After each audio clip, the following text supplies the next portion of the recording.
and different thoughts, and that has a ripple effect throughout your life, and as an artist throughout your art practice, and particularly your business too. Yeah, for sure. Okay, so first question up, how does the way you think about money, or what does the way you think about money have to do with your art practice? Yeah, so this is something I think, well, we both think about a lot, obviously, because we've created a course about it. It comes down to everything like, do I have enough money to buy art supplies, right? Like you can get stuck in, I don't have any money, no one's going to buy my work, I need to buy student grade paints, I gotta, you can get really kind of down about yourself, and it can affect how you practice. And I also have found, like, I have a large part of my art business is selling works for commissions. So there's a lot of mindset work that goes into how I figure out pricing and how I approach people to see if they're interested in commissions, the negotiations that go on when people are thinking about commissioning a work. If my mindset's off, if I'm coming from a place of lack about my money, then those negotiations aren't going to go well.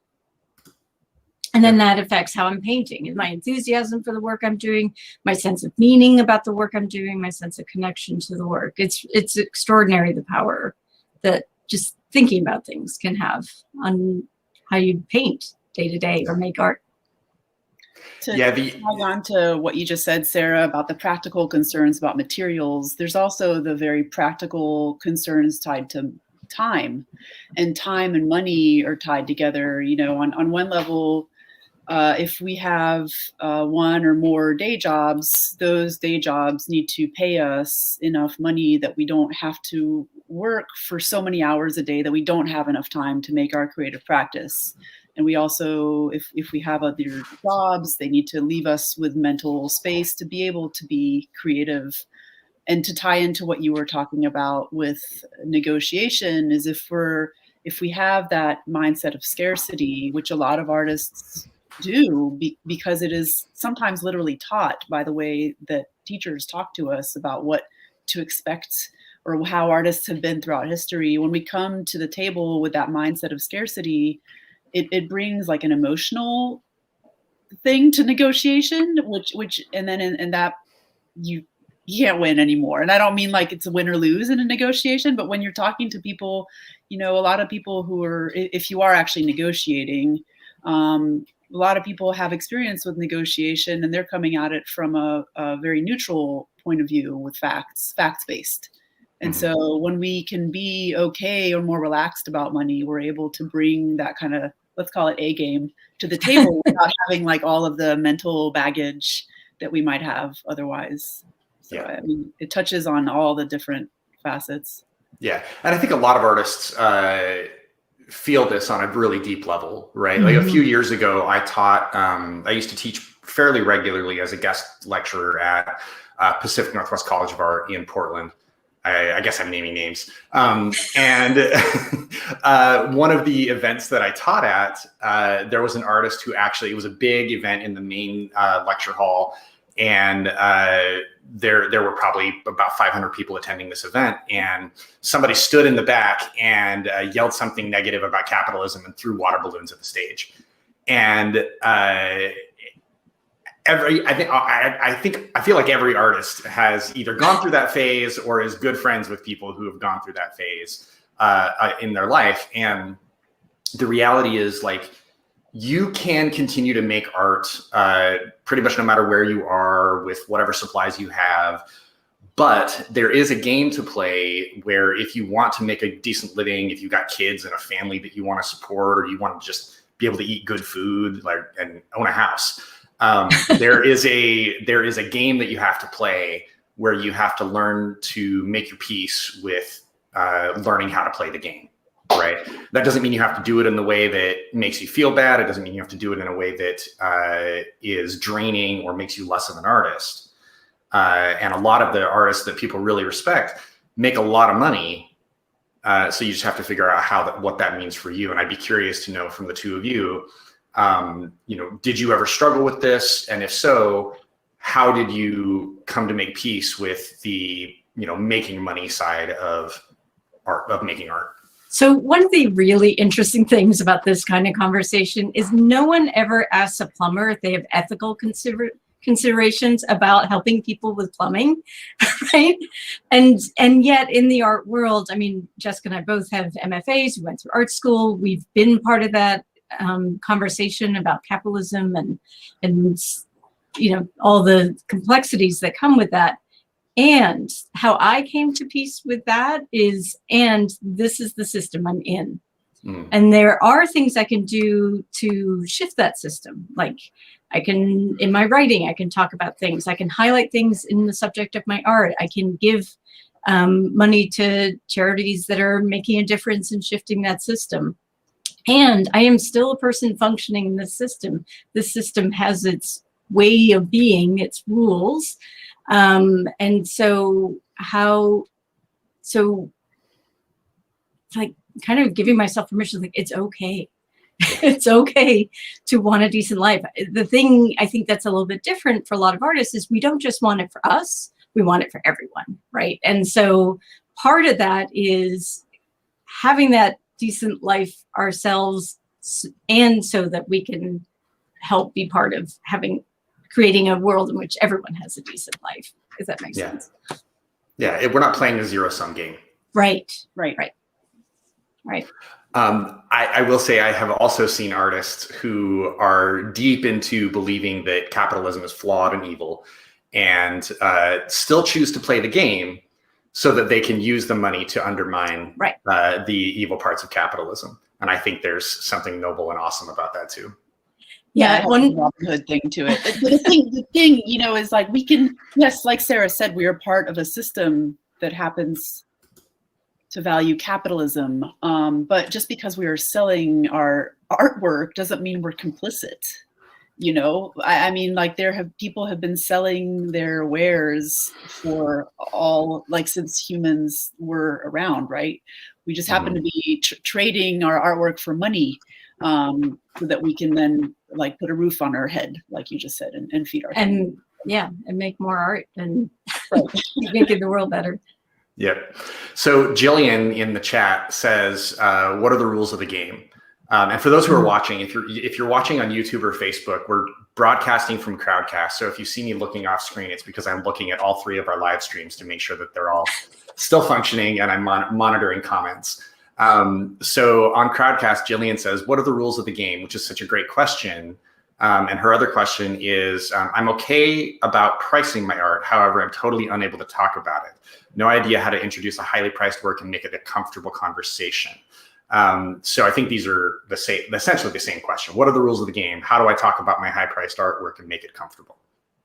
So about talking about your high-priced artwork, because high-priced is different to everyone, it's a relative thing, but it does take practice, because I also have, there have been times where I was uncomfortable saying the number, and I found that with practice, like anything, the more you go through those situations where you can name that number and then be quiet, like a negotiation, and then sit and be okay with it. And you realize the person you're talking to is generally okay with it too. And the game, I think, is interesting, because I think, we're talking about a lot of different games. The game for me, as I see it, that I think is the most relevant for us is that I hesitate to get into this, but there's an art world game which for a long time has put artists not in power, right? Because there were galleries and, let's say, gatekeepers to allow artists to access or put artwork in collectors' hands. And now with the advent of the internet, artists are able to reclaim their power in a way and sell their artwork directly to collectors. So in a way, we're refusing to play that game.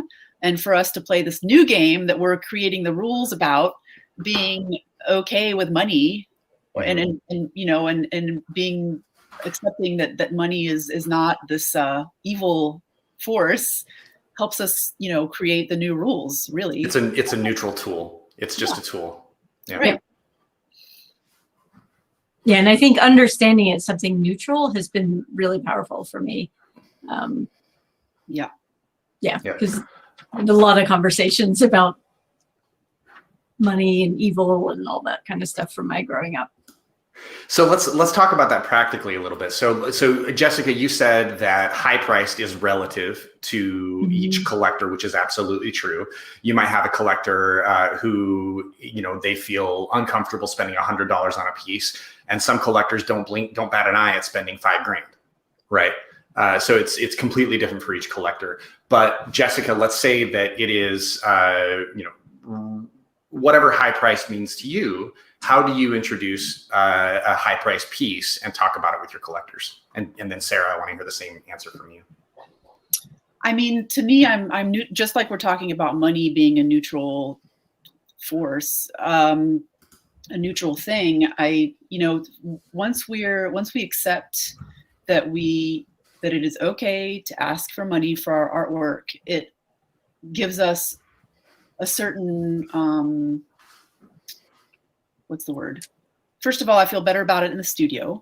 It's liberating in the studio. I can just be in my practice, and then when I'm actively selling or marketing the work, I don't have to feel ashamed or uncertain or second guess myself when I say this piece is $10,000. And the again, like the more you do it, and the more you, I mean, like anything worthwhile, that you have to practice. And there is a bit of mindset work to be able to put it out there and say, yes, you know, I do make work that is valuable, and being okay with it, because it does take a few times.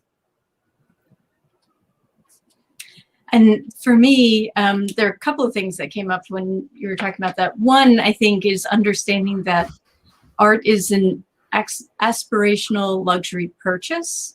So how that occurs is a little bit different than like things you need to keep your house up kind of thing, right? Like you can have a house without art, yes, and still live, although not as awesomely.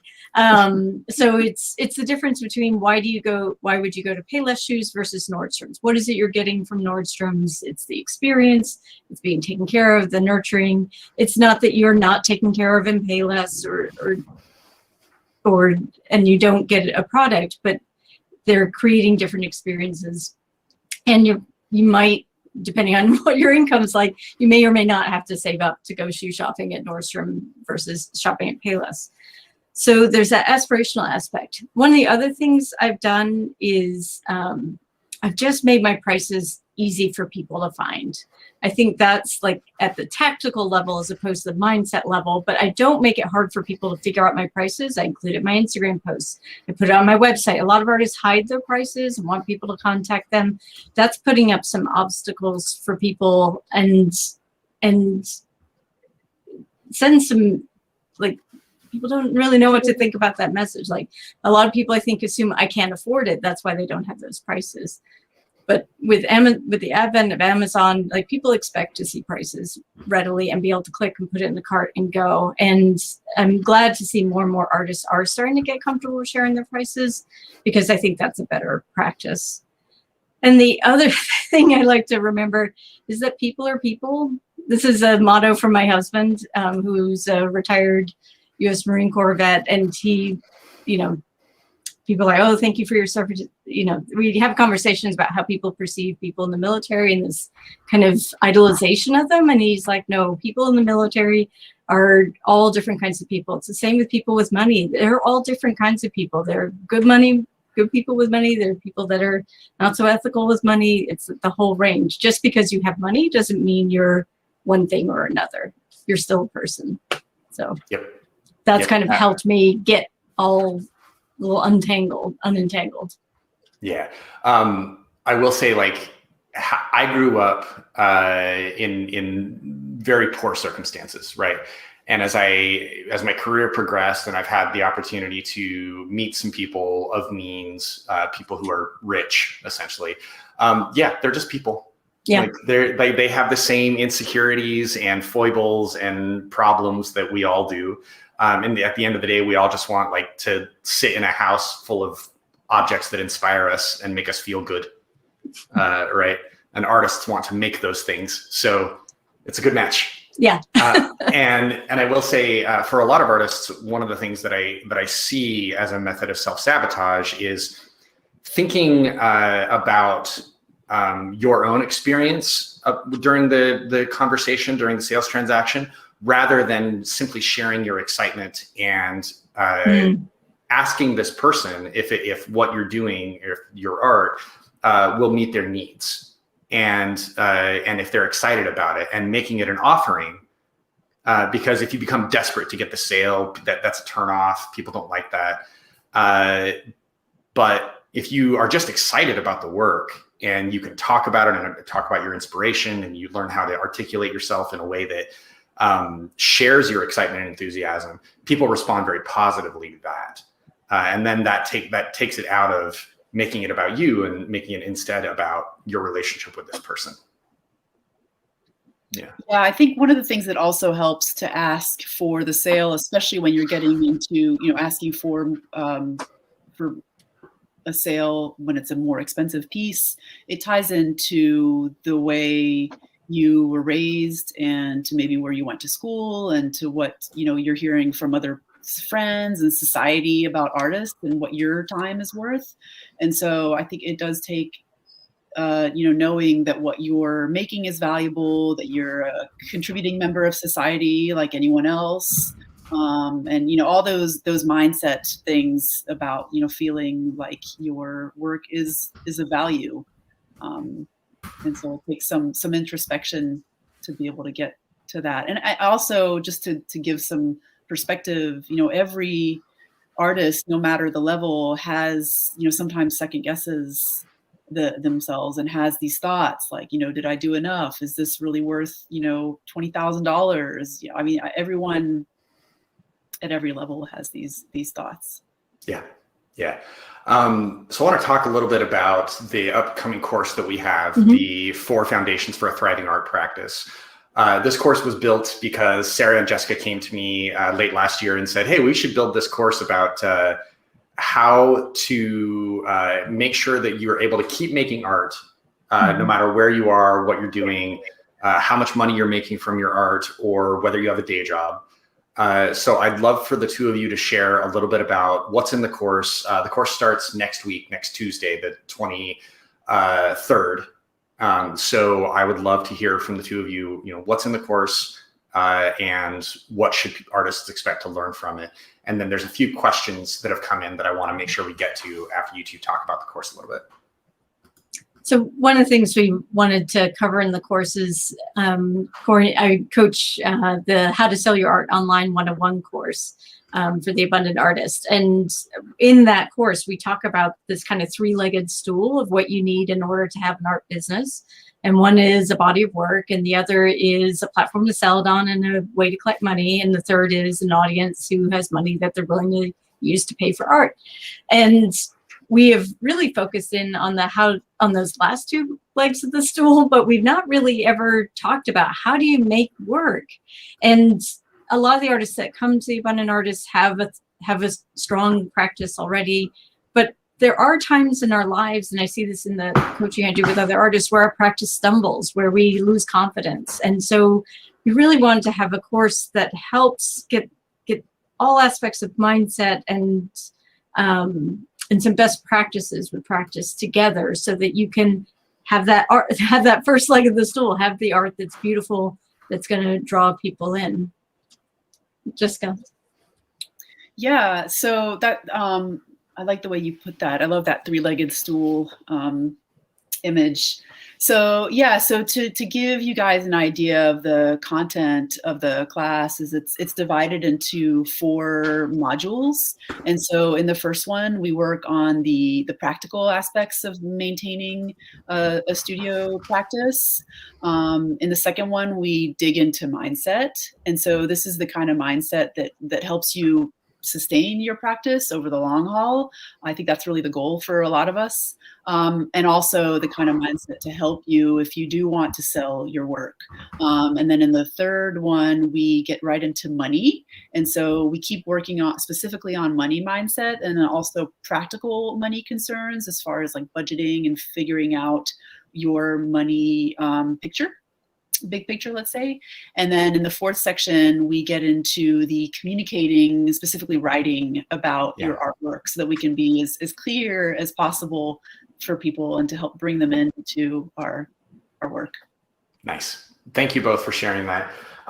So if you want to learn more about the Four Foundations course, you can head over to theabundantartist.com/foundations, and that will take you to the course page where you can learn all about it. So Nikki Milley over on Facebook says, how do you help other artists understand this? And she basically says, she lives in Buffalo, New York, and a lot of artists complain that there's not any money there, but she's charging $600 for a commissioned pet portrait. So if other artists started charging more, whatever more means, it would help artists. It would help the economy of the artists in general. That artists intentionally pricing themselves low undercuts other artists and makes it harder for everybody. So I'd love to hear how you respond to that. I love this question. Okay, go ahead. Sorry. Okay. Because, this question. Wait. It's Sarah's having one of those moments where she has so many things to say that they're competing to get out of her brain. As fast as possible. I recognize exactly what's going on. Oh man, it's gone. Jessica, go. Okay, all right. You just interrupt me if it comes back. Yeah. I don't want you to, if you get the flow back. So I'm dealing with the exact same thing. I live in a pretty small town, really, in North Carolina. And there are a lot of artists who consistently underprice their work and their time. And I sometimes feel like I'm the only person who's not doing that. And I think, it takes, every time an artist stands their ground with their pricing and the value of their work, it helps other artists. I think it's just slow. It's slow work. And I think, part of the work with this class is, to help you all get better at this for your own practice and potentially your own business if you want to sell your work. But also, the more artists do this, the more other artists will see us doing this and learn that there is another way, right? Like there is a way for us to be empowered and to be able to have nice lives. Like we don't have to be suffering And so one of the things, my thoughts have come back, they've kind of settled a little, the excitement has settled, the frenetic energy. So when you have really low prices, that communicates something. And this is a lot of what we talk about in the mindset. What you're communicating perhaps is that you're a starting artist. What you're communicating perhaps is that you don't value your work. What you're communicating perhaps is these are not made with archival materials. And so it's going to fall apart on your wall.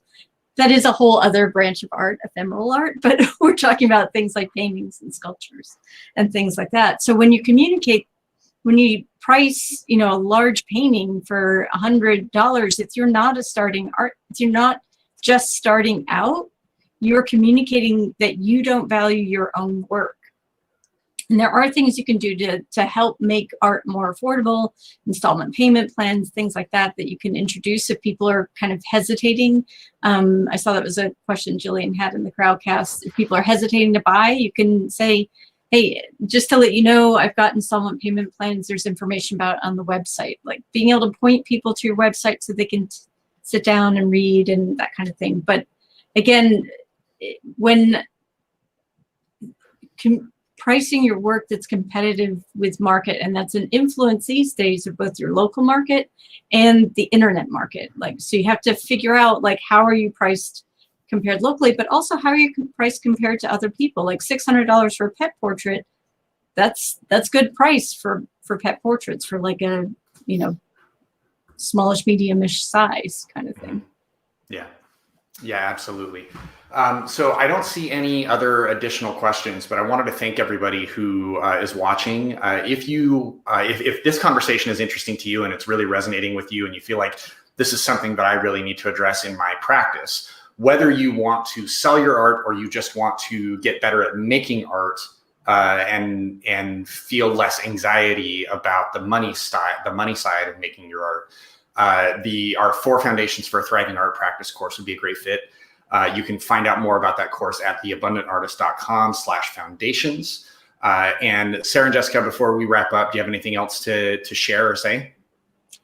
I am just so excited about this course. We've been talking about this course for months now, and we've been developing the videos and the conversations and the tools, and we both come with several years of coaching experience, coaching artists, and just 20 plus years of art and art practice. And so we're bringing all that together in this one course. And Jessica's just been wonderful to work with, and I'm so excited. There's no one else I'd rather teach this course with, and we really appreciate, Cory, that you kind of said yes to our pitch, because we think it's going to help a lot of artists. At the end of the day, that's what we want to do. We want to make this course easy to get to, easy to afford, so that people could very quickly have a practice that helps them feel better about their lives as artists, not just their business as artists, but their lives.